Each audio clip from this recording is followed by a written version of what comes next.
Silakan duduk, ibu-ibu, bapak-bapak sekalian. Shalom. Selamat siang semuanya. Gimana kabarnya Victory Surabaya?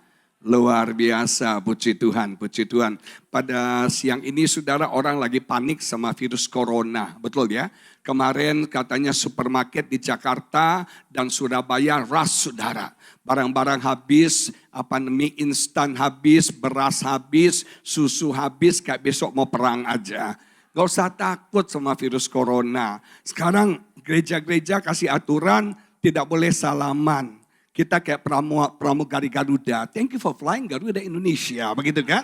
Atau kita kayak pegawai Bank BCA. Selamat pagi Bu Eli gitu ya. Kita kayak pegawai BCA aja. Ya orang menghindari lah, menjaga-jaga. Sebetulnya gak usah takut, gak usah panik. Virus corona tuh gak tahan lama kok. Karena dia made in China. Betul gak ya? Nah ibu-ibu sekalian, puji Tuhan. Pada pagi ini saya mengajak kita membuka Imamat pasal 26. Saya mengajak kita membaca ayat 1 sampai 10. Imamat pasal yang ke-26 ayat yang pertama sampai ayat yang ke-10 menulis demikian dalam firman Tuhan. Imamat 26 ayat 1 sampai 10 menulis demikian. Janganlah kamu membuat berhala bagimu. Dan patung atau tugu berhala janganlah kamu dirikan bagimu. Juga batu berukir janganlah kamu tempatkan di negerimu untuk sujud menyembah kepadanya. Sebab akulah Tuhan Allahmu. Kamu harus memelihara hari-hari sabatku dan menghormati tempat kudusku. Akulah Tuhan. Akulah Tuhan. Jikalau kamu hidup menurut ketetapanku dan tetap berpegang kepada perintahku serta melakukannya, maka aku akan memberi kamu hujan pada masanya, hujan pada musimnya. Sehingga tanah itu memberi hasilnya dan pohon-pohonan di ladangmu akan memberi buahnya.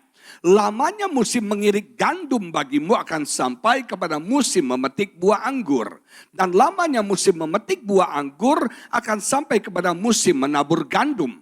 Kamu akan makan makananmu sampai kenyang dan diam di negerimu dengan aman tenteram. Aku akan memberi damai sejahtera di dalam negeri itu sehingga kamu akan berbaring dengan tidak dikejutkan oleh apapun. Aku akan melenyapkan binatang buas dari negeri itu dan pedang tidak akan melintas di negerimu. Kamu akan mengejar musuhmu dan mereka akan tewas di hadapanmu oleh pedang.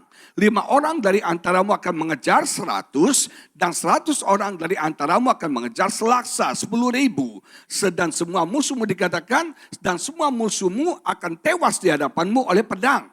Dan aku akan berpaling kepadamu, berkenan kepadamu, menerima kamu, dan akan membuat kamu beranak cucu, serta bertambah banyak, dan aku akan meneguhkan perjanjianku dengan kamu. Kamu masih akan masak makan hasil lama dari panen yang lampau, dari panen tahun lalu. Dan hasil lama itu akan kamu keluarkan untuk menyimpan yang baru. Nah Bapak Ibu Saudara sekalian, setiap orang pasti ingin hidup yang lebih baik. Betul? Setiap kita pasti ingin hidup yang lebih baik. Apakah itu secara spiritual, apakah itu secara emosional, apakah itu secara fisikal, apakah itu secara finansial, apakah itu dalam pelayanan, apakah itu dalam rumah tangga. Setiap orang pasti ingin hidup yang lebih baik. Kata lebih baik bagi setiap kita berbeda-beda. Ada yang ingin lebih baik secara keuangan. Ada yang ingin lebih baik secara fisik, mungkin lebih langsing, lebih sehat. Ada yang ingin lebih baik dalam rumah tangga. Ada yang ingin lebih baik dalam pelayanan. Ada yang ingin lebih baik dalam kerohanian. Setiap kita punya definisi better yang berbeda-beda. Setiap kita punya definisi yang lebih baik yang berbeda-beda. Dalam konteks bangsa Israel, kata lebih baik artinya konteksnya pertanian. Konteksnya agriculture. Artinya mereka mengharapkan hasil pertanian yang lebih baik. Mereka mengharapkan tanah yang lebih subur. Mereka mengharapkan panen yang lebih banyak. Itu yang better bagi orang Israel. Nah kita mau lihat konteks ayat yang kita baca. Konteks ayat yang kita baca waktu itu bangsa Israel baru keluar dari perbudakan di Mesir. Dan Musa punya tantangan yang berat karena dia harus membangun satu bangsa yang baru. Tidak mudah, karena kalau dia membangun satu bangsa yang baru, ada banyak perubahan yang harus dibuat oleh Musa. He must break the culture. Dia harus mengubah kebiasaan bangsa Israel yang tadinya adalah bangsa yang jadi budak, sekarang menjadi bangsa yang merdeka. Ada banyak perubahan kebiasaan-kebiasaan yang dilakukan oleh Musa. Dan jujur ibu-ibu sekalian, bapak-bapak sekalian, mengubah satu kebiasaan itu tidak mudah. Mengubah satu kebiasaan, satu habits itu tidak mudah. Itu butuh waktu dan itu pengorbanan tantangan yang sangat berat. Contohnya dalam rumah tangga, dalam pernikahan. Seringkali suami istri ribut, itu bukan masalah virus corona. Kita ribut bukan masalah tentang kepresidenan, tentang bangsa dan negara. Tapi kita selalu ribut hal-hal yang kecil dan itu biasanya masalah kebiasaan. Saya punya teman suami istri berantem, tahu nggak gara-gara apa? Gara-gara odol. Apa? Odol. Odol bisa membuat rumah tangga jadi kisruh ibu-ibu sekalian. Si istri dari latar belakang keluarga turunan Belanda. WC Windemolen, Van Houten, itu orang Belanda. Orang Belanda itu kalau ngomong semua orang namanya Yuli, betul nggak? Semua orang namanya Julie. Nah, ibu-ibu, bapak-bapak sekalian, kalau orang dari latar belakang Belanda, biasanya perlente, biasanya rapi, biasanya teratur, tertib hidupnya. Kalau pencet odol, dari kecil dia diajar, pencet odol itu rapi, dari bawah pelan-pelan ke atas. Menikah dengan suami turunan Chinese Toto. Pencet dari mana saja halal, yang penting keluar. Betul nggak? Nah, si istri bilang dia nggak bisa lihat odol berantakan. Dia maunya rapi. Dia bilang sama suaminya, sayang, setelah kita menikah, aturan pertama adalah pencet odol harus dari bawah. Nah bagi laki-laki sorry, odol aja lu ribut kan resek banget lu, betul nggak? Odol mah kecil masalahnya, satu pabrik gue bisa beliin buat lu resek banget soal odol nggak usah dipedulikan. Suaminya nggak pernah dengar. Pertama sayang ngomongnya lembut, lama-lama teriak akhirnya perang gara-gara odol. Suaminya berpikir, masa odol aja lu ributkan, masa masalah pencet odol aja jadi masalah dalam rumah tangga. Itu hal yang kecil, resek banget, ribut. Sampai si istrinya pulang ke rumah. Itu masalah apa? Kebiasaan. Waktu saya menikah sama istri saya, kita gak pernah berpikir soal kebiasaan. Istri saya kalau tidur, biasanya lampu mati. Saya kalau tidur, biasanya lampu nyala. Seanak terang, tidak suka kegelapan. Nah ibu-ibu sekalian, waktu kita menikah ini masalah. Kalau lampu padam, saya gak bisa tidur. Kalau lampu nyala, dia nggak bisa tidur. Kita sweet-sweetan tiap malam. Siapa yang menang begitu loh. Dan itu butuh pengorbanan, gak gampang. Mengubah satu kebiasaan itu tidak mudah. Musa yang biasa mengembalakan kambing domba, disuruh memimpin bangsa, nggak bisa. Kenapa? Dia nyaman, dia biasa. Mengubah satu kebiasaan itu nggak gampang. Sampai Tuhan secara pribadi langsung menampakkan diri kepada Musa. Nah ibu-ibu sekalian, Musa harus mengubah banyak hal dari hidup bangsa itu. Kalau Anda ingin hidup yang lebih baik, tantangan Musa 2. Dia harus mengubah image mereka tentang diri mereka sendiri. Kalau ibu-ibu, bapak-bapak ingin hidup yang lebih baik, image dirimu harus berubah. Seringkali gini, yang jadi masalah adalah walaupun bangsa Israel sudah bebas, sudah merdeka, betul tidak diperbudak lagi. Tapi mental mereka, image mereka masih budak. Itu yang jadi masalah. Walaupun mereka sudah bebas, tapi citra diri, image mereka masih budak. Makanya saya belajar gini, hanya butuh satu malam bagi Tuhan mengeluarkan bangsa Israel dari Mesir. Hanya butuh satu malam bagi Tuhan mengeluarkan bangsa Israel dari Mesir. Tapi butuh 40 tahun bagi Tuhan mengeluarkan Mesir itu dari bangsa Israel. Sekali lagi, hanya butuh satu malam bagi Tuhan mengeluarkan bangsa Israel dari Mesir. Tapi butuh 40 tahun mengeluarkan Mesir ini dari bangsa Israel. Seringkali kenapa hidup kita tidak lebih baik? Kita punya citra diri. Kita punya image diri yang salah. Kita punya image diri yang saya tidak cantik, saya kurang seksi, hidung saya kegedean, mata saya kebeloan. Betul nggak? Manusia tuh selalu citra dirinya salah. Apalagi wanita. Sampai saya punya teman di salon bilang wanita tuh bingung, Pak. Rambutnya lurus di keriting. Rambutnya keriting di bonding. Rambutnya hitam dicat. Rambutnya merah dihitemin. Betul ya? Manusia gak pernah puas. Image dirinya dan bahayanya. Khusus yang wanita. Kita laki-laki juga. Kita selalu image kita ditentukan oleh kata orang. Betul gak? Ditentukan oleh kata orang tua kita. Ditentukan oleh kata teman-teman kita. Kalau image-mu ditentukan oleh kata orang, engkau tidak akan pernah menjadi dirimu yang seadanya. Tidak pernah menjadi dirimu sendiri seperti yang Tuhan inginkan. Sibuk kita dengar kata teman kita yang kepo. Saya gak salah dengar kata orang.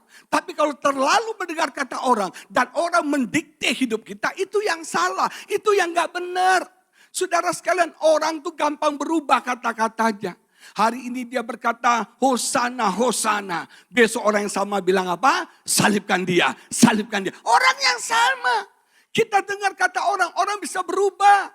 Hari ini dia berkata, kamu cantik. Besok dia berkata, kamu jelek. Perhatikan Petrus. Waktu Yesus tanya, menurut kalian murid-murid, siapakah aku ini? Petrus tiba-tiba bilang, kamu adalah Mesias, anak Allah yang maha tinggi. Ketika Yesus dengar, wow, tumben lu Peter, kekeren banget lu, cerdas banget.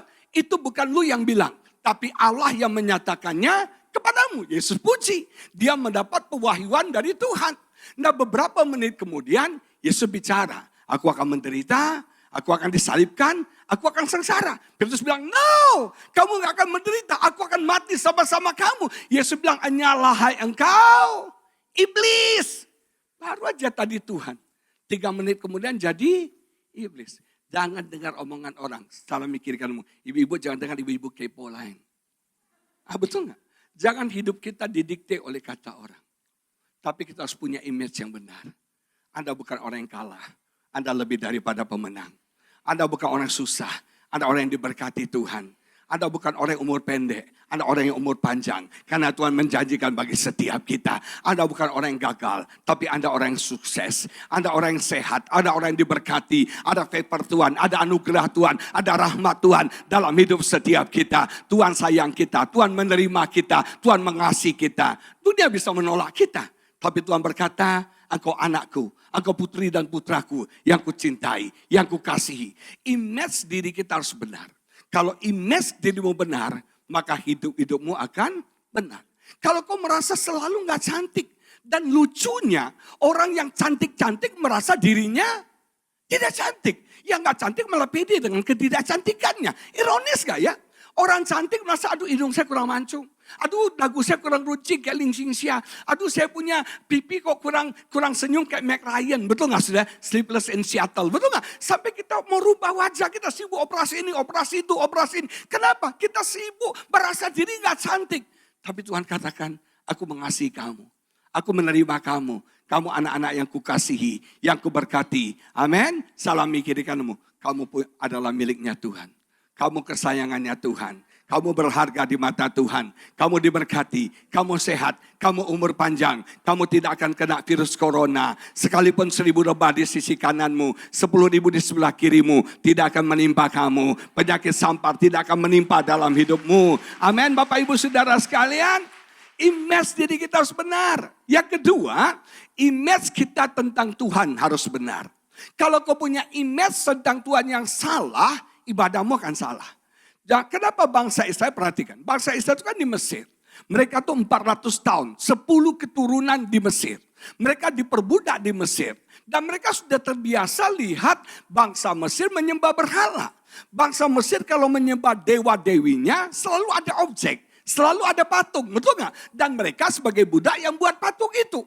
Jadi bangsa Mesir selalu menyembah dewa mereka, menyembah Allah mereka dengan patung. Makanya waktu bangsa Israel keluar dari Mesir, mereka mau menyembah Allah mereka. Waktu Musa ke Gunung Sinai, Harun yang pimpin mereka mau menyembah Allah. Niatnya bagus, hatinya baik banget, ingin menyembah Tuhan. Tapi mereka selama ini melihat bahwa orang Mesir kalau menyembah Tuhan ada patungnya. Makanya mereka membuat patung anak lembu dari emas yang mereka miliki dilebur. Dan Tuhan marah. Musa marah besar, betul nggak? Kenapa mereka lakukan itu? Bukan karena mereka jahat, bukan karena mereka tidak baik, karena mereka mencontoh apa yang mereka lihat. Ibu-ibu sekalian, berbahaya loh. Kita hidup di dunia, tidak berarti kita harus seperti dunia. Dengar, kita hidup di dunia, tidak berarti kita harus seperti dunia. Kita harus berbeda dari dunia. Salam mikir kamu, kita harus berbeda. Kita harus berbeda dari dunia. Satu hari istri saya bilang, papi ini lagi demam TikTok. Entah apa yang merasukimu. Ubur-ubur betul ya? Semua orang sibuk ubur-ubur. Dari artis, selebritis, ibu rumah tangga, sampai pendeta-pendeta ubur-ubur. TikTok, betul gak? Demam TikTok. Terus saya bilang sama istri saya, yang pertama saya gak bisa. Yang kedua, kita ini bukan orang dunia. Kita sibuk ikut tren dunia. Kita harus berbeda dari dunia. Saya gak punya waktu main TikTok, belajar TikTok gak punya waktu. Ada banyak hal yang lebih berharga yang saya harus lakukan daripada TikTok. Amin ibu-ibu, ubur-ubur. Sibuk aja TikTok. Nah cuman yang diberkati, kita harus berbeda. Kita hidup di dunia, tidak berarti kita sama seperti dunia. Kita harus meniru dunia, mengadaptasi dunia ini, mengakomodir dunia ini. No, you must be different. Kita harus berbeda. Amin. Kasih tahu kita harus beda, Ci. Cara pikir kita harus berbeda. Perkataan kita harus berbeda. Kelakuan kita harus berbeda. Sifat kita harus berbeda. Nama Tuhan dipermuliakan. Amin. Kalau image tentang Tuhan benar, maka hidupmu akan jadi lebih baik. Dan image kita tentang Bapa di surga sangat dipengaruhi oleh image kita tentang Bapa di dunia. Kalau kau punya image tentang Bapa di dunia yang buruk, maka kau akan punya image yang buruk tentang Bapa di surga. Karena Bapa dunia punya pengaruh yang sangat besar menanamkan image Bapa itu dalam hidup kita. Waktu saya baru bertobat melayani, saya punya masalah menyembah Bapa. Karena saya punya pengalaman buruk sama papa saya. Papa saya nggak jahat, papa saya nggak pernah selingkuh, papa saya laki-laki yang sangat baik, tapi sangat egois dan sangat dingin sekali. Dia masa bodoh sama istrinya, masa bodoh tentang anak-anaknya. Dia hanya hidup untuk dirinya sendiri, yang penting dia kenyang, yang penting dia happy, yang penting dia tidur enak, yang lain masa bodoh. Kok kawin gitu loh ya. Nah kami 4 bersaudara. Papi saya kerja tiap bulan, dia kasih gajinya sama mama. Nah gajinya itu kurang banget bagi 4 anak itu kurang banget. Tapi dia gak pernah mau mikir nih gimana supaya anaknya punya pendidikan yang baik. Bagaimana anaknya hidup lebih baik, gak pernah mikir itu. Pokoknya nih gaji gua terserah lu. Mami saya jungkir balik cari uang, banting tulang cari uang. Supaya anaknya bisa hidup lebih layak. Anaknya punya pendidikan yang baik, mama saya jungkir balik. Papa saya cuek banget, acu baby banget. Lu mau sekolah boleh, mau gak sekolah gak apa-apa. Lu mau punya cita-cita oke, gak punya cita-cita silahkan. Lu mau bolos boleh, gak bolos juga gak apa-apa. Saya tuh dari kecil juara kelas. Kelihatan kan muka orang pinter kan, betul gak ya? Saya dari kecil tuh juara kelas, gak pernah tuh dipuji. Gak pernah papa saya urus sekolah kami. Yang urus sekolah semua mami, dia cuek aja. Dia punya satu kursi, dia duduk di tahtanya. Setiap hari dengan aman dan nyaman. Yang penting gua happy, gua senang, anak istri masa bodoh. Kita sama papa gak deket loh. Gak deket banget. Sampai waktu mami saya sakit cukup parah. Kami anak-anak berdoa, Tuhan jangan panggil mami. Kalau boleh ganti papi aja. Benar sudah, ini true story. Image kami tentang papa tuh jelek banget. Padahal dia gak selingkuh loh. Dia gak jahat. Dia gak pernah ganggu. Tapi dia gak pernah dekat. Seingat saya ya. Dia gak pernah tuh taruh kami di pundaknya. Gak pernah. Anak-anak kan suka main kuda-kudaan sama bapak. Kami gak pernah haram. Kita gak pernah sentuh bapak kita. Dia untouchable, haram, najis sentuh dia. Benar. Kita gak pernah diempok, dipeluk, dicium. Itu gak pernah. Bayangkan bapak saya kayak gitu. Sehingga waktu saya kenal bapak di surga. Saya berpikir dia mirip bapak saya. yang gak cinta saya, yang gak sayang sama saya, betul gak? Yang gak sayang jahat. Bukan jahat sih, yang cuek. Jadi bagi saya Bapak di surga itu cuek. Gak memperhatikan saya, gak mau peduli tentang hidup saya. Ya terserah aja lo mau hidup boleh gak hidup silakan gitu loh ya. Saya berpikir begitu. Dan saya belajar banyak. Setelah hubungan saya dengan Papa dipulihkan. Hubungan saya dengan Bapa di surga juga dipulihkan. Amin. Saya mengenal dia Bapa yang penuh kasih. Dia Bapa yang murah hati sama kita. Dia bukan Bapa yang pelit. Tapi dia Bapa yang murah hati bagi setiap kita. Dan saya belajar dia Bapa yang sabar sama kita. Sering kita, kali ya ibu-ibu ya. Kita gak sabar sama suaminya. Kok ada laki-laki kayak gini gitu loh. Ya. Atau suami juga kadang kok bini gue kuntilanak gendero tuyul gitu loh ya. Kayaknya gak sabar. Satu hari kita pernah punya pembantu. Pembantu kita tuh sudah bodoh, gak bisa kerja, suka melawan, kasar orangnya. Istri saya bilang, gue gak tahan sama pembantu ini. Kasar banget, bodoh banget. Saya bilang, sayang, karena dia bodoh, dia jadi pembantu. Kalau dia pintar dari Menteri Keuangan, dia betul gak saudara? Nah saya mau beritahu ibu sekalian, saya bilang sabar. Sabar tuh gak gampang. Betul gak? Kita sabar sama orang tuh. Ibu Eli sabar dengan domba-dombanya. Ih susah banget. Ini ngerepotin, ini troublemaker, ini ngerocok, ini cerewet. Tapi Tuhan tuh sabar loh sama kita. Saya mau tanya, Anda tuh pantas gak disabarin? Sering tuh bandel loh. Betul gak? Sering kita tuh ngaco loh. Tapi Bapak tuh sabar sama kita. Saya belajar gini, kalau Tuhan aja sabar sama kita. Kenapa kita gak sabar sama orang lain? Yuk bisik kiri kanan mau bilang, sabar yo sama aku yo. Sabar ya sama aku yo. Betul gak? Sabar ya. Tuhan aja sabar sama kita. Kenapa kita gak sabar sama anak kita? Kenapa kita gak sabar sama teman kita? Kenapa kita gak sabar? Dan saya suka Bapak itu tidak pendendam. Bapak itu tidak pendendam. Dia gak pendendam. Kalau Bapak kita pendendam, habis kita jadi kecoa semua. Betul gak? Dan saya suka juga Bapak kita gak gampang marah. Saudara, jangan, Bapak kita tuh bukan emosional. Yang suka, no. Kalau Bapak kita marah, sudah gak ada kita di sini. Gak bayar perpuluhan, stroke saudara ya. Gak kasih buah sulung, mati. Gak begitu. Bapak gak kayak gitu. Lu gak datang ibadah, lu habis kualat lu. Gak begitu. Bapak kita gak gitu. Dia bukan ada yang pemarah, yang pembalas, yang dikit-dikit marah, tampar, pukul, hajar, tendang. Habis kita jadi orang Kristen. Bonyok semuanya. Tapi kita punya Bapa yang baik. Yang mengasihi setiap kita. Yang peduli. Bahkan hal-hal yang detail dalam hidup kita. Sampai Alkitab bilang gini. Tuhan menghitung rambut kita. Ibu-ibu mau hitung rambut anakmu? Gak akan. Sorry bawa ke salon aja. Betul gak? Gak akan dihitung. Bahkan rambut kita rontok. Itu tidak akan terjadi tanpa seizin Tuhan. Jadi orang kalau botak itu tanya Tuhan mencintai dia. Botak di depan artinya pemikir. Botak di belakang artinya apa? Apa? Pintar. Kalau di depan pintar, kalau di belakang pemikir.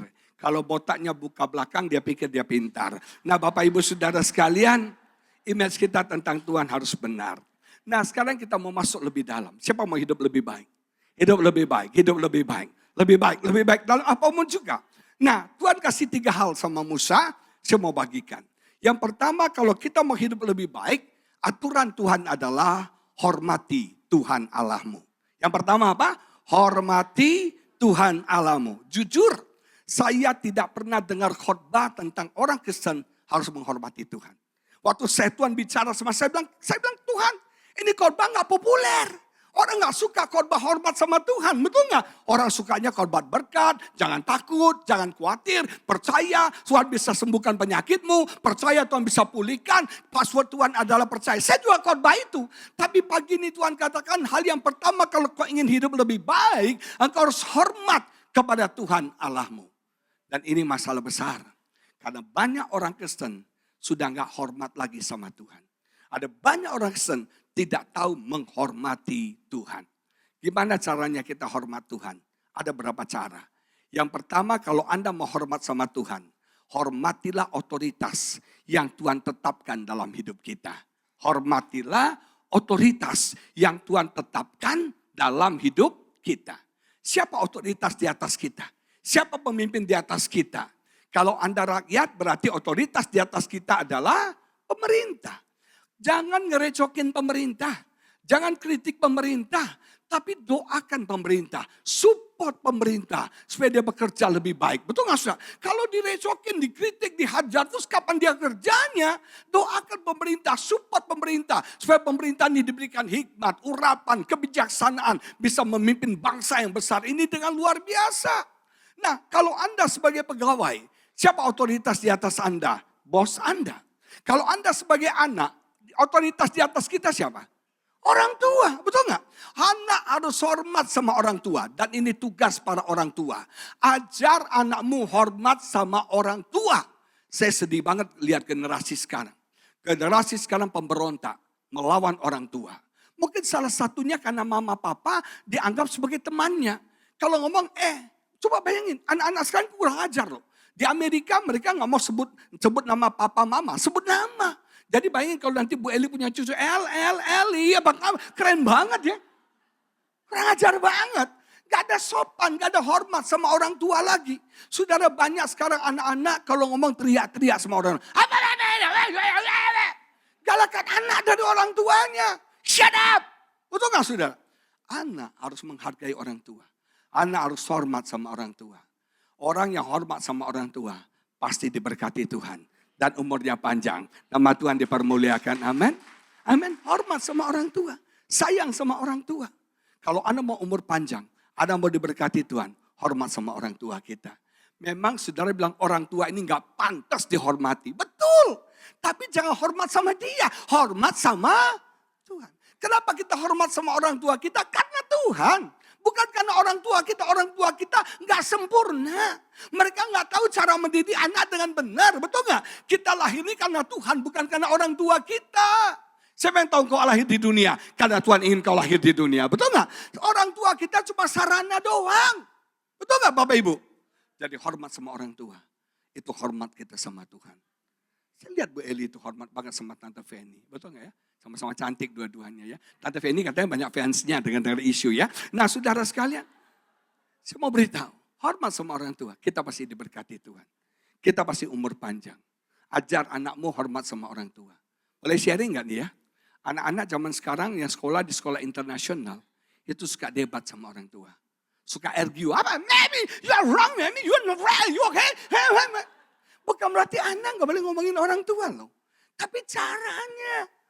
Saya dulu kecil, kalau ngomong, tinggi suara sama papa saya. Papa saya itu cuek, bener cuek banget. Dulu kalau kita kan dulu gak ada handphone, pakai telepon kan. Orang datang ke rumah atau telepon. Kalau teman saya telepon, dia bilang gini, saya pulang, Agus, tadi teman lu telepon. Kita tanya dong, siapa dan ada apa? Gak tahu katanya. Tahu. Tanya dong siapa, ada apa? Kok diam aja? Papa saya cuek banget. Dan saya teriak-teriak sama dia. Kemudian saya sadar gak perlu. Setelah saya dipulihkan, saya bisa menghargai papa saya. Saya bisa menghormati papa saya. Sejak itu hidup saya diberkati. Pelayanan saya diberkati. Saya umur panjang, saya sehat, diberkati Tuhan. Nama Tuhan dipermuliakan. Kalau istri, otoritas di atasnya siapa? Suami. Hai wanita, tunduklah kepada suami. Submit. Kata tunduk itu menempatkan diri di bawah otoritas suami. Suami gak pengen jadi raja. Tapi itu sudah ditetapkan aturannya oleh Tuhan. Tuhan yang tetapkan suami kepala, istri tunduk kepada suami. Itu aturan Tuhan loh. Bukan aturan suami. Bukan suami yang kasih aturan itu, no. Tapi Tuhan bilang, hai istri tunduklah kepada suamimu. Ibu-ibu tunduk sama suami. Jangan ditandui suamimu, amin. Kasih tau kiri kanan, Bu, Cik, jangan tanduk ya. Tunduk. Tunduk tuh gak gampang. Maaf ya, sekarang wanita-wanita sekarang lebih canggih daripada pria. Betul gak ya? Wanita sekarang lebih pintar dari pria. Banyak wanitanya fakultas, suaminya pikultas. Betul gak ya? Nah gimana mau tunduk? Betul gak? Wanita sekarang lebih hebat loh. Lebih dominan, lebih lihai cari uang. Dibandingkan suaminya, benar. Saya punya teman sudah, itu yang banting tulang cari uang istrinya. Suaminya cuma main cewek aja kerjanya, benar. Ini true story. Suami itu aduh payah, istri itu yang lihai. Nah bagi istri, tetap tunduk kepada suami. Gak gampang, gak gampang. Tapi itu cara kita menghormati Tuhan. Kenapa istri harus tunduk sama suami? Tahu sebabnya apa? Ibu-ibu tahu nggak apa sebabnya Anda harus tunduk sama suami? Ini bukan hari bengong nasional ya. Ingat ya, kutuk Tuhan sama Hawa. Kutuk Tuhan sama Hawa, Tuhan bilang gini, kamu akan birahi kepada suamimu. Kata birahi dalam bahasa aslinya, wanita punya kecenderungan menguasai laki-laki. Wanita punya kecenderungan menaklukkan laki-laki. Wanita punya kecenderungan posesif. Bapak-bapak yang punya istri angkat tangan. Yang punya istri angkat tangan. Angkat tangan. Siapa bertanya, betul nggak wanita itu posesif? Gak ada yang berani ngomong ya. Takut ribut di rumah ya. Betul nggak? Betul nggak wanita itu mau menguasai laki-laki? Iya, benar. Benar. Kalau suaminya pulang kantor ditanya, lu tadi ngapain? Ketemu siapa aja? Jam berapa? Makan di mana? Ngomongin apa? Lebih dari FBI interviewnya. Betul nggak? Terus semua chat WA-nya diperiksa sama istrinya. Oh, diperiksa semua. Ini apa nih? Ini apa nih? Dompetnya dibuka. Goban hilang. 50.000 hilang. Lu kemana? Kemana 50.000? Pertanggungjawaban 50.000 di 3 hari. Istri ingin menguasai laki-laki. Ingin menaklukkan laki-laki. Makanya Tuhan bilang, wanita tunduk kepada otoritas di atasmu. Tapi Tuhan juga bilang sama pria-pria, hai laki-laki, kasihilah istrimu. Kenapa laki-laki harus mengasihi istrinya? Karena laki-laki itu pemimpin. Pemimpin tanpa kasih akan jadi otoriter. Pemimpin tanpa kasih akan jadi diktator. Saya bilang sama suami-suami yang hadir pada siang hari ini, istrimu bukan babumu, istrimu bukan pembantumu, tapi istrimu partnermu dalam pekerjaan Tuhan untuk kemuliaan bagi nama Tuhan. Amin. Istri tidak dibuat dari tulang kaki kita untuk kita menjajah dia. Istri tidak dibuat dari tulang kepala kita supaya dia injak kita. Tapi istri dibuat dari tulang rusuk kita, tapi kita partner. Benar. Sabar sama istri itu gak gampang bapak-bapak. Benar. Nanti habis ada suami istri ya. Biasanya minggu kita ke gereja sama istri. Pulang dari gereja kita mau makan. Kita tanya, Ma, mau makan di mana? Dia jawab, terserah. Kita makan sabu-sabu ya. Steamboat ya. Istri bilang, lu gak dengar papi? Virus corona itu dari steamboat loh papi. Dari asap-asap itu. Ih jangan, gue gak mau hindari steamboat sabu-sabu dulu. Terus suaminya tanya, lu mau makan apa? Terus suami bilang kita makan yang display Korean barbecue gitu loh. Kan enak sushi gitu. Aduh papi, lagi virus corona yang display. Enggak lah ya, betul lah saudara. Terus suami jadinya lu mau makan apa? Dia jawab, Bapak. Makanya suami-suami sabarlah sama istrimu, amin. Nah kasihi, mengasihi wanita tuh gak gampang. Tapi Alkitab bilang, hai suami, kasihlah istrimu dan hai istri, tunduklah, hormati. Jangan saudara sama suami. Istri itu seperti pohon yang anggur yang manis di dalam rumahmu. Banyak istri-istri di luar semua orang, apa kabar kok? Apa kabar?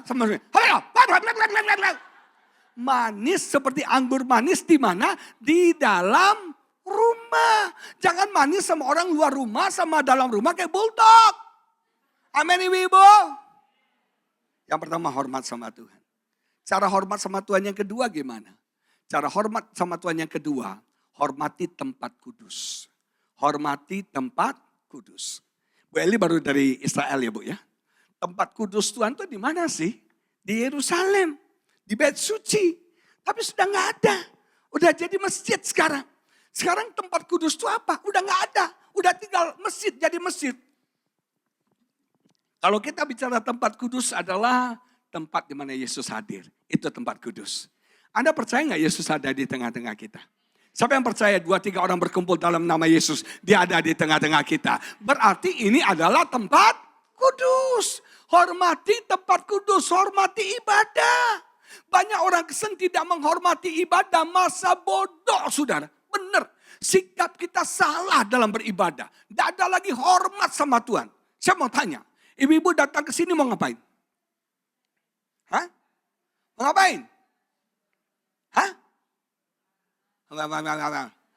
Yang jelas Bu ngomongnya. Kalau ngomel kok jelas banget ya. Kalau ditanya pendeta kok nggak jelas gitu loh ya. Ibu-ibu, bapak-bapak datang ke sini ngapain? Ibadah buat apa? Cari Tuhan, ya benar. Menyembah Tuhan, betul? Enggak. Banyak yang datang sini mau numpang tidur. Ada tempat tidur yang paling bagus dalam hadirat Tuhan, dalam urapan Tuhan. Hanya dekat Allah saja kita tenang, betul. Benar, berapa banyak orang datang ke gereja, dingin-dingin AC-nya, enak, nyaman musiknya, buat tidur. Saya pernah khotbah di sebuah gereja. Orang datang gereja bawa kopi. Ini bukan kafe, ini ibadah. Ada yang pesen GoFood dulu, saudara, keren. Ini bukan kafe. Banyak orang, ada pernah khotbah di satu gereja, cewek cowok atau suami istri apa bukan, lagi mesra mungkin ya. Itu sebanyak ibadah, peluk-pelukan, jender-jender. Aduh, lu mau pacaran di taman sana. Ini ibadah, hormat ibadah. Saya pernah khotbah di sebuah gereja. Sepanjang saya khotbah, ada seorang bapak yang dampingi saya, itu sibuk handphone. Saya berpikir positif. Dia nyatat khotbah saya. Keren banget. Sampai titik komanya dia catat, saudara. Main handphone terus. Istri saya lirik dia. Main game, saudara. Main game. Saudara, tahu gak Yesus ada di tengah-tengah kita? Kita menghargai dia gak? Kita menghormati dia gak? Enggak. Kayak Anda memuji Tuhan gak tadi? WL suaranya, ku memujimu, ku selalu suaranya bagus loh bro. Naik turun, ikut idol mestinya, tapi udah ketuaan kali ya. Nah saudara sekalian, benar. Suaranya bagus banget loh. Anda cuma, kita tuh datang mental kita penonton. Kami ini lagi konser. Kami ini dakocan yang menghibur Anda. Kalau Anda senang, gue demen lucu. Gue susah di rumah, kalau di Victory gue kehibur. Ini bukan tempat hiburan. Ini tempat ibadah. Amin. Ini bukan panggung. Tapi ini mesbah. Ini bukan mimbar. Ini mesbah untuk kita sama-sama menyembah Bapa kita. Amin. Ada paduan suara Victory yang sedang menyembah Bapa di surga. Dan ketika Bapa dengar, Bapa senang. Dia akan berikan bonus berkat-berkat bagi setiap anak-anaknya. Amin. Sembah dia. Banyak orang datang ke gereja nggak mau nyanyi. Kayaknya pelit banget. Tapi kalau di dunia, sayang aku tresno kamu. Bisa nyanyi. Di gereja. Apalagi pria-pria. Perhatikan laki-laki. Kalau pas puji-pujian, begini dia. Kayaknya memuji itu najis banget gitu ya. Haram banget. Martabatnya hancur, gengsinya runtuh rasanya. Betul nggak? Daud itu raja. Makanya laki-laki jangan sombong. Baru Raja Lenong aja udah sombong. Daud itu raja bener loh. Dia menari-nari di depan rakyatnya. Di depan rakyatnya menari-nari. Di depan rakyatnya. Nari-nari seperti orang gila. Kata puji-pujian artinya. Orang lihat kita seperti orang gila. Kalau Anda memuji Tuhan belum seperti orang gila. Anda belum memuji Tuhan. Anda baru sangat terhormat.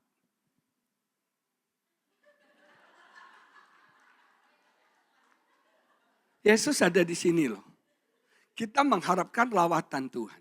Kita mengharapkan revival. Nyanyinya. Ya piye oh, betul gak? Halo, gak Cengli kan? Betul gak sudah? Halo, betul gak? Si Cengli udah mati ya. Adiknya Cengod yang masih hidup. Nah saudara sekalian, saya mau beritahu. Hormati Tuhan.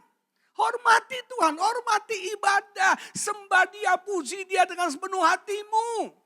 Kalau di sini ada orang penting, kau akan berikan yang terbaik bagi orang itu. Betul nggak? Ini Yesus ada di sini. Amin. Hormati ibadah. Hormati ibadah. Benar.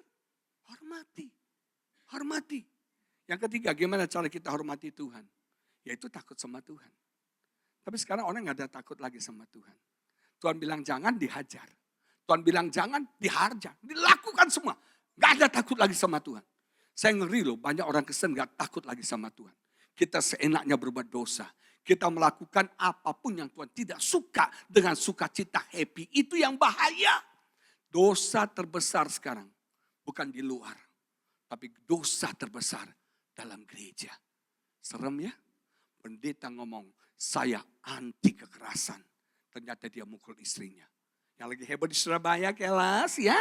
Pelecehan seksual katanya, itu bikin malu aja Surabaya ya. Tapi saya prihatin banget kan saya kenal orang itu. Saudara, kenapa? Dosa tempat bersembunyi orang berdosa. Paling aman di mana? Di mana? Di gereja. Dengan topeng, haleluya. Kelihatannya cuci dosa langsung, betul nggak? Saudara sekalian ngeri loh. Korupsi itu paling besar di mana? Korupsi itu paling besar di mana? Di gereja. Orang maling uang itu di mana? Di gereja. Betul nggak? Tak ada lagi takut sama Tuhan. Saya doa biar terjadi seperti zaman Anania Safira. Begitu bohong, langsung ditampar Tuhan, mati di tempat. Oh, kalau kita kayak gitu udah mati semua kali ya. Betul nggak? Gak ada lagi takut Tuhan. Saya berdoa biar jemaat Victory, jemaat yang takut Tuhan, yang hormat sama Tuhan. Kita menghargai Tuhan kita. Manusia tidak lihat, orang-orang gak lihat, tapi Tuhan lihat apa yang kita lakukan. Kita bisa bohongi istri kita. Kita bisa bohongi suami kita. Ada satu hari seorang bapak, dia di rumah mau buat kopi. Istrinya lagi di Victory, istrinya ibadah di Victory. Terus dia bilang, "Mi, aku buat kopi. Aku cari gula kok gak ada. Semua aku lihat di toples itu garam, kok gak ada gula." Istrinya bilang, "Kamu ini gimana sih papi? Itu toples tulisannya garam, isinya gula." Terus suami tanya, "Kok kamu begitu?" "Saya mau menipu semut-semut. Supaya semut baca garam, dia gak jadi masuk." Terus suaminya bilang, "Lu tuh bodoh, mami, lu tuh bodoh. Mana semut bisa ditipu. Dia bisa tahu mana gula, mana garam. Sama kayak gue. Emangnya lu bisa tipu gue. Lu biasanya nelfon lu namanya Gunawan. Padahal kan Nancy Gunawan kan. Betul gak? Yang nelfon Nancy Gunawan, suaminya gak tulis nama Nancy, nama Gunawan. Jadi isinya pikir itu cowok. Gak taunya depannya Nancy." Betul gak? Berapa banyak suami-suami kayak gitu? Kecuali saya tentu saja ya. Nah Bapak Ibu Saudara sekalian, jujur, hormat, takut sama Tuhan. Yang keempat, takut Tuhan, hormati Tuhan itu gimana? Taat apapun yang Tuhan katakan. Apapun yang Tuhan katakan taati. Itu tandanya kita hormat sama Tuhan. Kenapa Tuhan sayang sama Abraham? Ketika Tuhan bilang, "Abraham, persembahkan anakmu Ishak."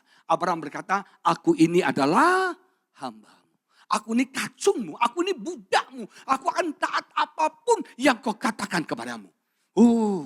Tuhan cari orang-orang jemaat yang taat, bukan berontak. Saudara, manusia sekarang berontak. Susah untuk taat. Dibilang jangan, malah dilakukan. Tapi Tuhan cari jemaat Victory yang taat sama Tuhan. Kenapa kita taat? Karena kita hormat sama Tuhan. Kita bawa persembahan bukan karena takut. Kita ibadah bukan supaya kualat, tapi kita ibadah karena kita mengasihi Tuhan. Kita taat kepada perintah Tuhan kita. Itulah hormat kita sama Tuhan. Yang pertama, siapa mau hidup lebih baik? Hormati Tuhan. Bisik kiri kanan bilang, hormati Tuhan. Lu sudah menghormati Tuhan belum? Yang kedua, gimana caranya hidup lebih baik? Kita bilang gini, Tuhan akan mencurahkan hujan pada musimnya. Betul? Kalau Anda pelajari di Israel hujan itu 2 kali. Yang pertama hujan awal, yang kedua hujan akhir. Hujan awal itu dicurahkan ketika kita menabur. Hujan awal dicurahkan supaya apa yang kita tabur akan tumbuh. Dan hujan akhir dicurahkan untuk menuai. Artinya Tuhan mencurahkan hujan bukan karena kita minta. Tuhan mencurahkan hujan bukan karena kita berdoa. Tapi Tuhan curahkan hujan karena musimnya. Artinya gini, sebelum hujan turun Anda harus menabur. Ketika Anda sudah menabur, maka hujan itu akan jadi berkat menumbuhkan apa yang kita tabur. Ibu-ibu ingin lebih baik dalam hal apa? Apa yang kita mau lebih baik itu kan yang dituai. Betul nggak? Artinya sebelumnya kita harus menabur. Ketika engkau menabur, hujan berkat turun, maka kita akan bisa menuai apa yang kita tabur. Kalau nggak ada hujan, dia kering, nggak bisa menuai. Makanya Tuhan berikan berkat kepada apa yang kita tabur, maka apa yang kita tabur akan kita tuai. Sekarang saya mau tanya, ibu-ibu, bapak-bapak ingin lebih baik dalam hal apa? Anda harus menabur. Ada ingin lebih baik dalam keuangan. Kau tidak pernah nabur. Gimana mau lebih baik menuai dalam keuangan? Kalau kau ingin keuangannya lebih baik, berarti kau harus menabur lebih banyak. Amin. Menabur lebih banyak. Saya mau saksi. Saya dari bertobat, disiplin diri bayar perpuluhan. Mendisiplinkan diri bayar perpuluhan. Disiplin. Saya nggak pernah absen kasih perpuluhan. Dan setiap berkat yang saya terima 10%. Dan kemudian beberapa tahun lalu Tuhan tingkatkan iman kita, iman kami berdua. Kami gak cuma kasih 10%, kami kasih 20%.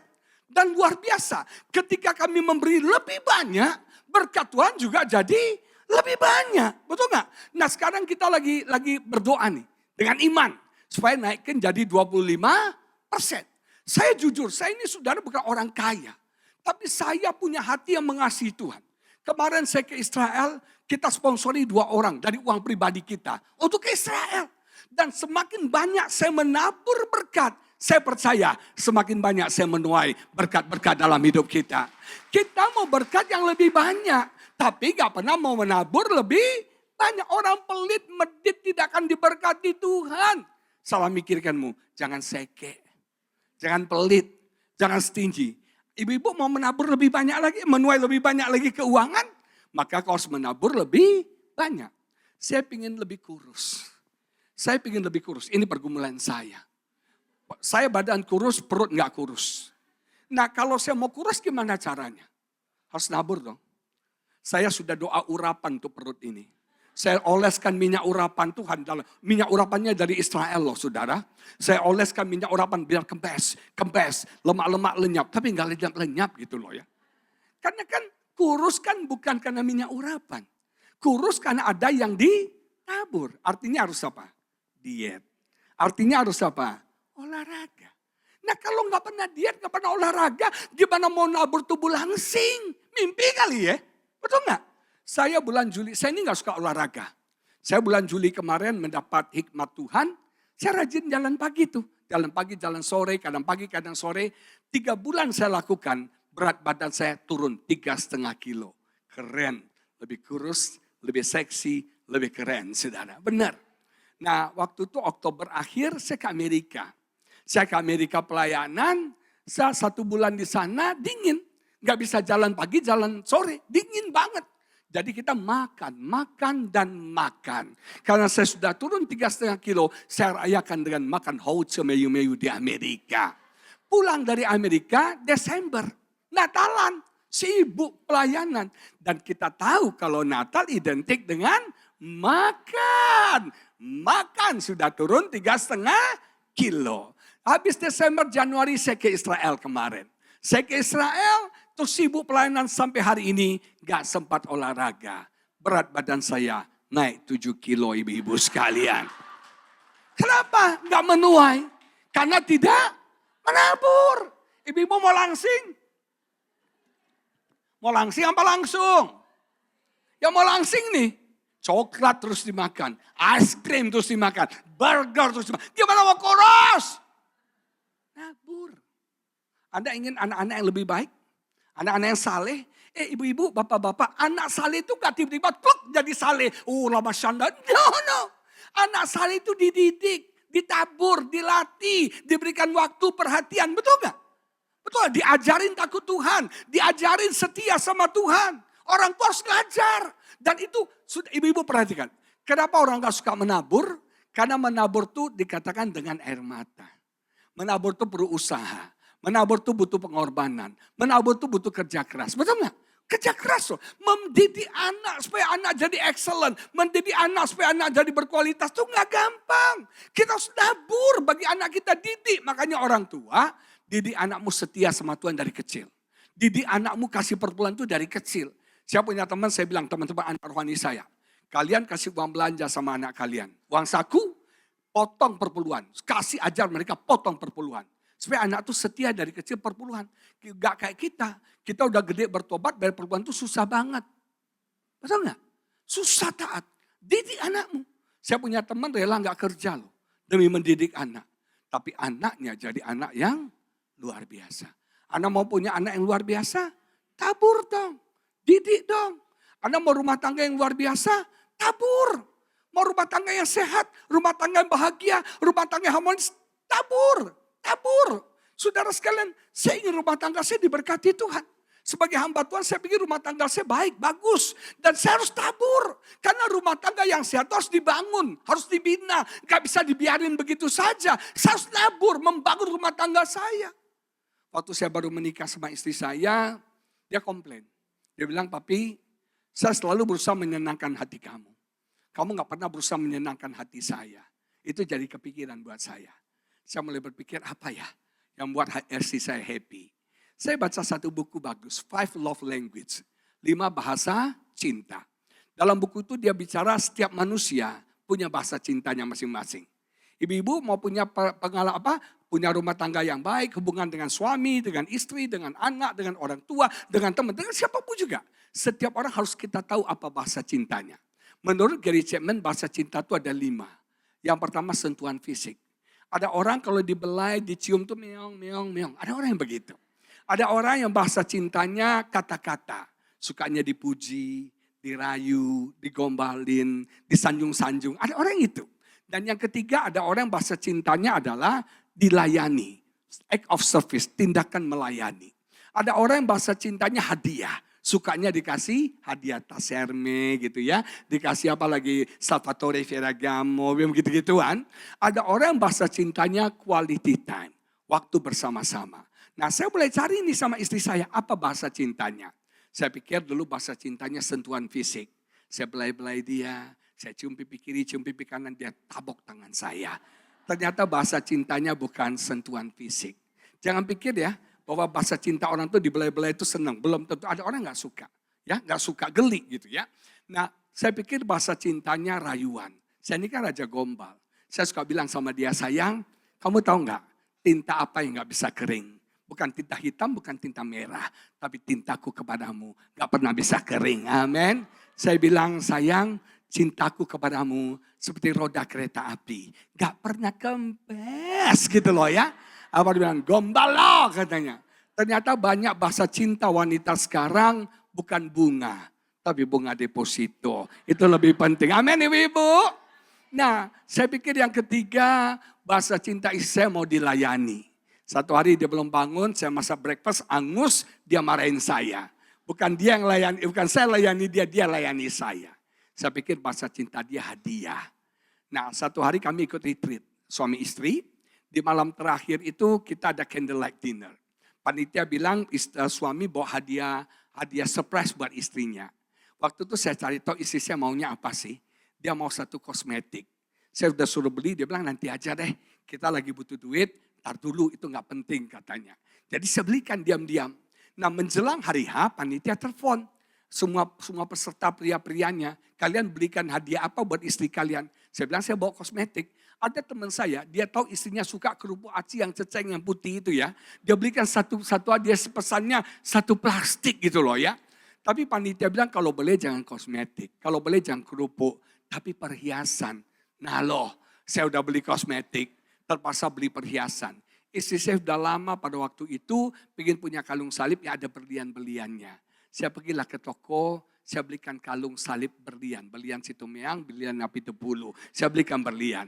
Saya belikan berlian, waktu hari hanya panitia katakan kita harus candlelight keren. Istri saya pakai gaun pesta, saya pakai jas, rambutnya tralala, trili, hahaha gitu ya.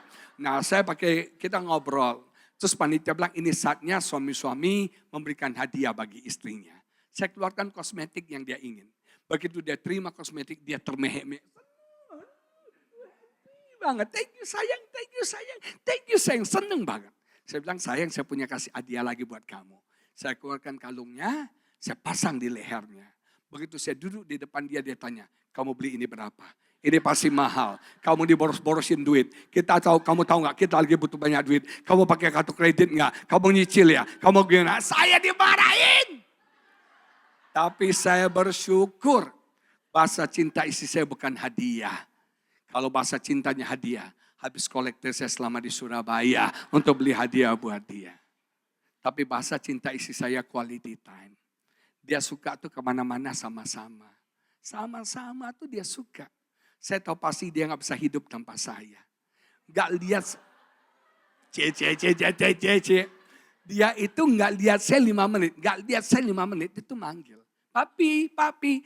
Padahal rumah saya ukurannya 4L. Lu lagi. Betul gak? 5 menit gak lihat itu nyari. Dia bahasa cintanya quality time. Mau kemana-mana itu berdua. Sama-sama terus berdua terus. Walaupun kadang-kadang saya nggak mau. Saya bilang, kamu bergaul sendiri deh. Kamu ikut sendiri. Nggak bisa. Masa ibadah wanita pun gue mesti ikut, betul nggak? Jadi pendeta kepo, betul nggak? Saya bilang, enggak, kamu pergi. Enggak. Kadang-kadang dia ketemu teman-temannya cewek-cewek, saya harus ikut jadi James Bond kepo. Saya nggak suka sebetulnya. Tapi itu cara saya menyenangkan hati istri saya. Bahasa cinta saya apa sayang? Bahasa cinta saya itu hadiah. Saya suka dikasih hadiah, apalagi angpau. Saya suka banget ya. Saya suka hadiah. Saya itu dari dulu punya satu kebiasaan. Karena bahasa cinta saya hadiah, saya kalau keluar kota, keluar negeri selalu suka bawa oleh-oleh. Sampai istri bilang, lu resik banget ya. Beli oleh-oleh kepo, mikir orang, udah gak usah. Saya bilang, enggak, itu bahasa cinta saya. Saya suka ngasih oleh-oleh, saya juga mengharapkan oleh-oleh. Benar. Benar, jujur. Yang baru pulang dari Aussie nih apa oleh-olehnya nih. Tante, jangan lupa. Jangan cuma say goodbye, hello aja tante. Yang baru dari Aussie dong, kangguru dong gitu ya. Nah saudara, saya suka hadiah. Mungkin gak usah mahal. Tapi saya suka hadiah loh. Benar, ini jujur. Dan istri saya kalau dia bilang, kalau istri saya kan susah. Itu hebatnya wanita ya. Kalau kita mau beli barang, suami mau beli barang. Yang beli ya, gak usah. Yang beli ya, misalnya beli sepatu. Sepatu kamu banyak di rumah. Beli baju kamu banyak di rumah. Kalau dia beli baju 7, 8, enak aja, betul enggak? Itu hebatnya wanita. Nah terus, tapi kadang-kadang hebat. Udah beli deh, buat kamu nih bagus. Saya tuh rasanya, oh I believe I can fly gitu ya. Karena itu bahasa cinta saya. Nah apa bahasa cinta? Bu Julia bahasa cinta Pak Bicung apa Bu? Langsung jatuh tisunya. Hah? Diperhatikan, sama-sama gitu ya. Ngumpul bareng-bareng. Kalau bahasa cinta Bu Julia apa kira-kira? Oh quality time, suka nempel-nempel terus ya. Kayak lem dan perangko ya.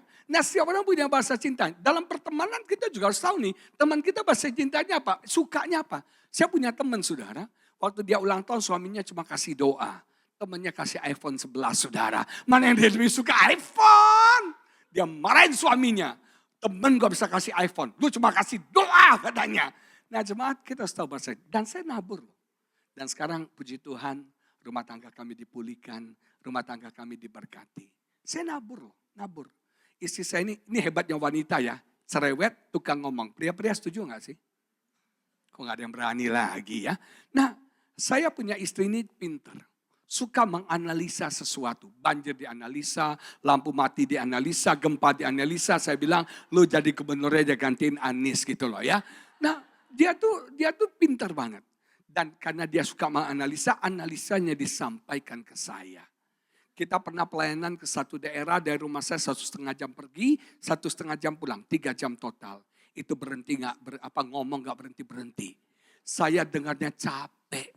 Sampai saya bilang, sayang, kamu tuh ngomong kok gak capek ya. Saya tuh dengarnya capek.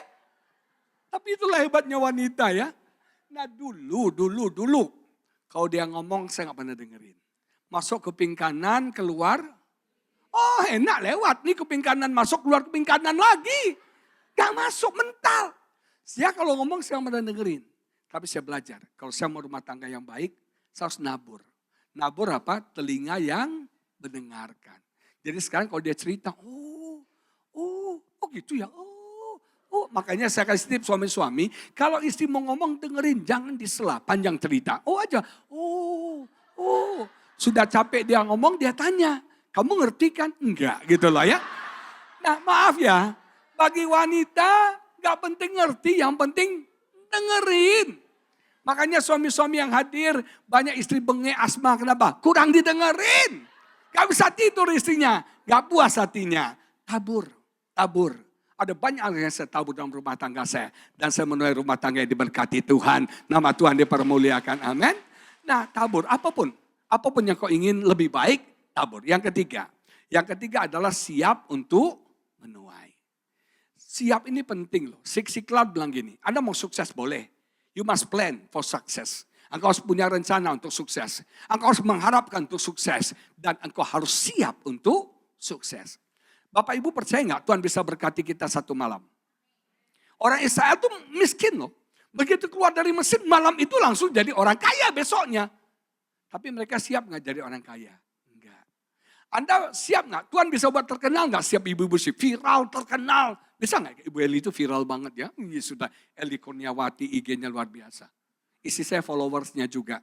Nah saudara bayangkan, Tuhan bisa buat kita terkenal dalam satu malam. Yusuf itu tadinya di penjara, sorenya sudah jadi raja, Tuhan angkat luar biasa. Satu hari yang sama. Tapi siap nggak kita jadi orang besar? Siap nggak kita jadi orang hebat?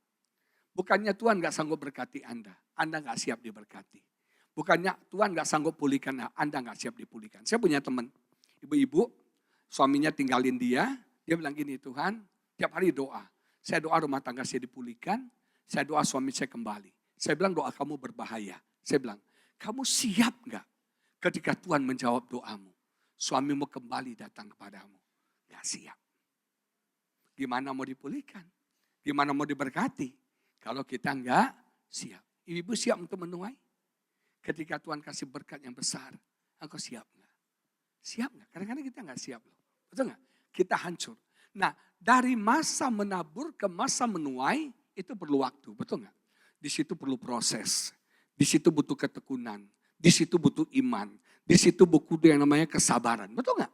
Wanita mengandung berapa lama? 9 bulan. Ibu-ibu mengandung tuh enak nggak sih? Hamil tuh enak nggak sih? Nggak enak, capek. Jalan bawa drum begini, ini 7 bulan ya. Nah ibu-ibu sekalian, drum betul nggak? Luar biasa. Capek, nggak enak, sakit, menderita. Kalau bisa besok keluar, betul nggak? Aduh lahirnya kapan nih lahir? Kalau bisa besok lahir. Tapi harus nunggu berapa? 9 bulan. Sampai teman saya itu bed rest 9 bulan loh. Siap nggak kita? Sudah capek 9 bulan, punya anak, sabar sayang, mami lagi sibuk, betul. Prosesnya nggak gampang. Tapi kalau kau siap, Tuhan akan berkati engkau dengan luar biasa. Tuhan akan pulihkan kehidupanmu, Tuhan akan jamah engkau, Tuhan akan urapi engkau. Banyak anak-anak muda bilang, Pak kita mau jadi pendeta besar. Siap nggak lu jadi pendeta besar? Siap nggak? Betul nggak? Teman saya bilang, Pak gimana caranya khotbah 5 kali 1 hari Minggu? Nggak habis suara. Iya itulah udah biasa, udah siap. Baru orang gimana mau jadi pendeta besar, khotbah sekali udah batuk-batuk, udah hilang suara, udah kena corona, gimana mau jadi pendeta besar? Anda mau jadi orang hebat? Siapkan dirimu. Anda mau diberkati Tuhan? Siapkan dirimu. Anda mau Tuhan jawab doamu? Siapkan dirimu. Siap. Dan yang terakhir, saya mau sampaikan cepat aja. Apa berkat yang kita terima? Yang lebih baik yang kita terima. Dikatakan di ayat 5. Kamu akan makan makananmu sampai kenyang. Tuhan akan berkati ibu-ibu di tempat ini sampai kenyang. Sampai apa? Kenyang. Yang kedua dikatakan bukan cuma sampai kenyang. Dan kamu akan hidup dengan apa? Aman dan bisa tolong ditampilkan ayatnya. Dikatakan kamu akan hidup di negerimu dengan aman, tentram. Yang kita butuhkan sekarang apa? Keamanan. Secure, betul nggak? Aman, tentram. Itu yang kita cari. Aman, terus tentram. Tuh aman, terus tentram. Aman, tentram itu artinya nggak khawatir, nggak takut, bebas menjadi diri kita sendiri. Kita secure dengan diri kita. Kita secure dengan keadaan kita. Nggak paranoid, saudara. Terus dikatakan lagi oleh Alkitab ayat 6. Dan aku akan memberikan apa? Damai sejahtera. Nggak usah panik, nggak usah takut. Ada damai sejahtera di dalam negeri ini. Sehingga kamu akan berbaring dengan tidak dikejutkan, ditakutkan oleh apapun. Ini ngeri sekarang. Banyak teman-teman saya utang bank dan bayar bunganya itu besar. Ada seorang teman saya harus bayar bunga setiap bulan 1,5 miliar. 1,5 miliar setiap bulan bunga doang. Belum kapitalnya. Itu malam kalau lagi tidur, tiba-tiba bangun. Aduh utang bank. 1,5 miliar. Tidak bisa tidur. Dikejutkan. Kita bilang, tapi kalau kita hormat sama Tuhan, kita menabur, kita siap menuai, kita akan tidur sampai nyenyak, sampai pagi. Amin Bapak Ibu Saudara sekalian. Dan aku akan melenyapkan binatang buas dan di negeri itu damai. Dan pedang tidak akan melintas di negerimu. Begitu juga corona tidak akan mampir ke rumahmu. Ayat 7 dan 8, aku akan mengejar musuhmu dan mereka akan tewas di hadapanmu oleh pedang. Kemenangan Tuhan berikan. 5 orang dari antaramu akan mengejar 100 dan 100 orang antaramu akan mengejar selaksa 10.000 dan semua musuhmu akan tewas di hadapanmu. Ini efektif, efisien. Tenaga dikit tapi hasil banyak. Coba 5 orang 100 kalah. 100 orang 10.000 kalah. Efektif, semakin luar biasa. Ayat 9. Aku akan berpaling, aku akan berkenan kepadamu. Aku akan menerima kamu dan membuat kamu beranak cucu. Kata beranak cucu fruitful. Apapun yang kau lakukan diberkati Tuhan. Akan berbuah, dan berbuah. Serta bertambah banyak. Berkata banyak itu increasing. Terjadi pertambahan, terjadi pertumbuhan. Semakin banyak, semakin hebat, semakin luar biasa. Semakin diberkati. Dan aku akan meneguhkan perjanjianku dengan kamu. Ada covenant yang Tuhan buat. Ayat 10. Kamu masih akan makan hasil lama dari panen tahun lalu.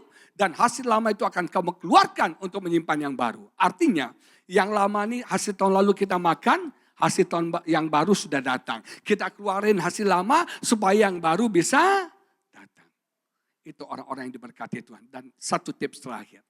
Tuhan bilang masa menabur gandum dengan mengiri anggur. Artinya jangan menabur hanya satu aspek. Tapi menabur gandum tapi juga anggur. Artinya tabur dalam banyak hal. Tabur dalam kesehatan, tabur dalam keuangan, tabur dalam pelayanan, tabur banyak hal. Semakin banyak kau menabur, kau akan semakin banyak menuai berkat Tuhan dalam hidup setiap kita. Hormat Tuhan, mulai menabur, hujan Tuhan curahkan, akan memberkati apa yang kita tabur. Dan yang ketika tuaian datang, kita siap menuai hal yang luar biasa. Siapa mau lebih lagi? Lebih baik. Mari kita makin berdiri. Kita doa sama-sama, haleluya. Terima kasih Tuhan. Terima kasih Tuhan. Tuhan akan membuat yang lebih baik terjadi dalam hidup kita. Yang lebih baik Tuhan akan berikan bagi setiap kita. Lebih baik.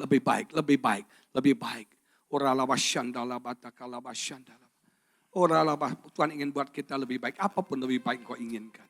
Lebih baik dalam keuangan. Lebih baik dalam pelayanan. Lebih baik dalam rumah tangga. Lebih baik anak-anak yang lebih baik.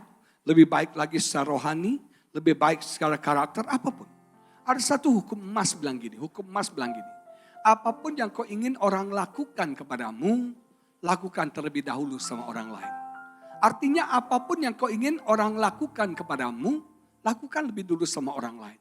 Kalau kau ingin orang mengasihi engkau harus mengasihi Tuhan orang lebih dulu. Kalau kau ingin orang menghargai engkau harus menghargai orang lebih dulu. Kalau kau ingin orang-orang baik sama engkau harus baik lebih dulu sama orang. Artinya kau harus tabur dulu dalam apapun. Tabur. Maka pada waktunya kau akan menuai.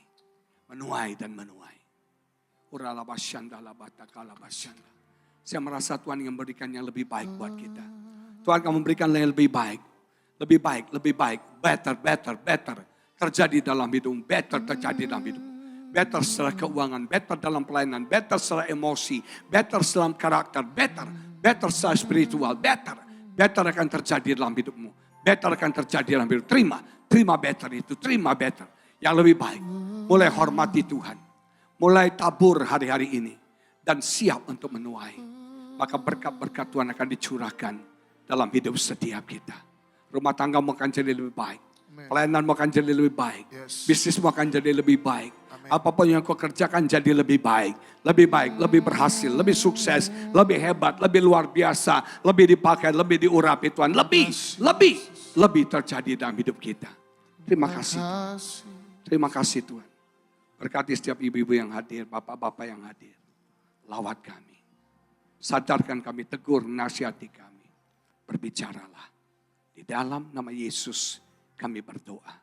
Semua yang percaya bersama-sama kita katakan, amin.